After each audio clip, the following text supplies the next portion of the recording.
Imagine being busted for the crime of being white. Well, interestingly enough, that's exactly what happened to a woman. Now, I'm going to butcher this name, but a woman who went by the name of Nibi Waka Migqui. She was the co-founder, get this, of Queer Indigenous Artists Collective. Well, she was recently ousted as actually being a white woman. Her real name is Kay LeClaire. As the founder of this Queer Indigenous Arts Collective in Wisconsin, she identified Miss LeClaire. She identified as Two-Spirit, which is apparently a term used within some indigenous communities to indicate non-binary gender identity. I don't know, Two-Spirit sounds to me like you're possessed by a demon, but we won't get into all of that. Anyways, LeClaire, she's now stepped down from her community positions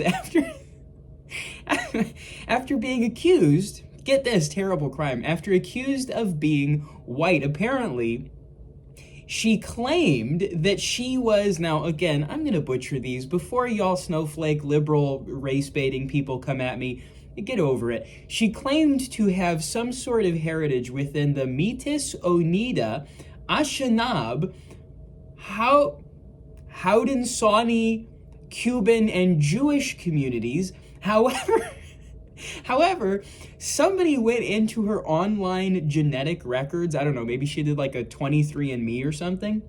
Somebody goes into her genetic records. Turns out she's not any of those things that she claimed to be. She's actually German, Swedish, and French Canadian. Now, apparently in pursuit of her racial grift, she worked at the University of Wisconsin-Madison faculty and staff between March 2022 and December 2022, and she received stipend payments totaling just shy of $5,000. It was $4,876.56 in private gift and grant funding. Now, some people on the left will tell you that people of color or indigenous populations, or whatever term they want to use for it on that day, they'll say that they're super oppressed in the United States, that a white man, a white woman could never possibly understand the struggles that they have to go through. And although there may still be some isolated incidences of actual racism and things like that, there's certainly no institutionalized prejudice in the United States. And the proof is in the pudding. How many stories, just like this woman, this LeClaire, whatever, Kay LeClaire, how many stories have we heard of people like her, like Elizabeth Warren, pretending to be some sort of a minority, marginalized community, literally just for clout? They do it for the grift. They do it to make money. In her case, $5,000. In Elizabeth Warren's case, Lord only knows how much fundraising she got, brought to her campaign. As a member, I think she called herself Cherokee because of her cheekbones. So she was just identifying with the tropes and stereotypes of, Native American Indians or whatever they call them these days. She was just identifying with the negative tropes and stereotypes, or not even negative. There's nothing negative about cheekbones, but she said, well, because I had high cheekbones, I must be Native American. Anyways, it was just this giant grift. The proof is in the pudding. If there was something actually negative about being a marginalized person, air quotes, being a minority community in this United States, we wouldn't have every white person like LeClaire, like Elizabeth Warren. We wouldn't have every white person in the country scrambling to try and hold on to whatever little teeny tiny sliver, like in Elizabeth Warren's case. What was she, 132,000th Cherokee Indian or something like that? People scramble to hold on to whatever percentage minority that they have. I'm an example of this to some extent. I am Puerto Rican. My name is Victor Nieves. My grandfather's name is Juan. Following my father's side of the family, I'm the second generation born on the mainland United States. I grew up with Puerto Rican family. We grew up eating rice and beans, and my abuelita used to come and we spent a lot of time with her. I grew up in a little bit of a Puerto Rican community in the middle of rural Missouri, but I'm only 1/4 Puerto Rican. I jokingly call myself a Puerto Rican, but you better believe I hold on to that Puerto Rican status because there's actual benefit politically whenever I, as a 1/4 Puerto Rican person, check a box on, for example, a job application or some sort of school application. If I can check a box to say that I have any claim to minority status, that gives me a legitimate leg up. In fact, little spoiler for everybody, when I was applying for university, when I was trying to get into a college, they asked me on my admission thing, or my application, whatever you call it, they asked me on my college application, are you, white, black, Latino, whatever it might be?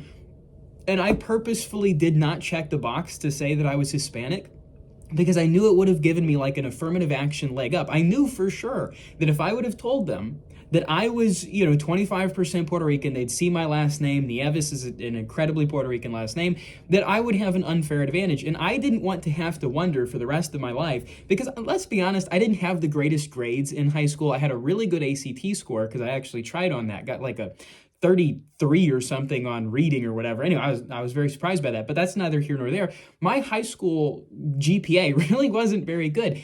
And I didn't want to have to wonder if I got into the university that I got into based on that 25% Hispanic. But there's an undeniable benefit. I know this as somebody who's grown up with a little bit of Hispanic heritage, a little bit of Puerto Rican, DNA in my blood.